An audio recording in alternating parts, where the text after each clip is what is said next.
लायकीत राहायचं,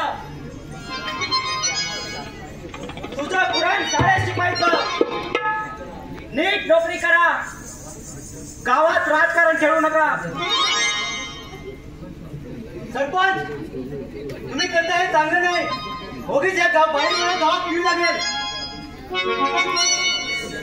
आम्ही करता मंदटाला आले नव्हतं.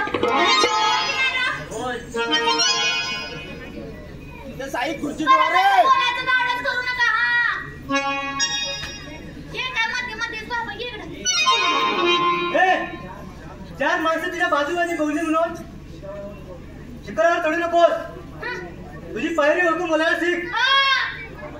का बाईचा बोलण्यात झोंबण्याचं कारण? अरे तू सुद्धा एका तमाशगड नाचीचा पोरगा आहेस. नाही म्हणजे आमच्या सुभानरावच्या बाबतीत असं नाही.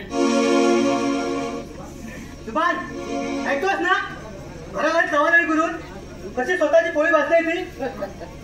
सरपंच एकदा बोलला परत बोलला तर काय होईल हे सांगता येत नाही.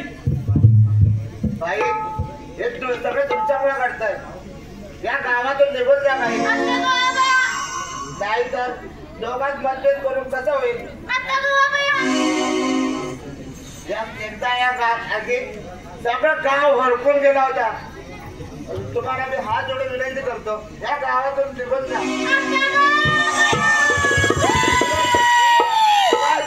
चल घरी जाऊ.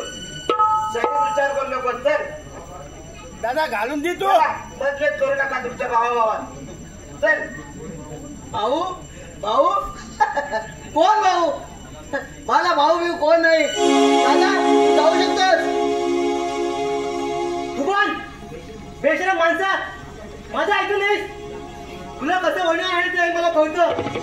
हे बाई परत माझ्या भावाच्या वडील येऊ नकोस. याद राख.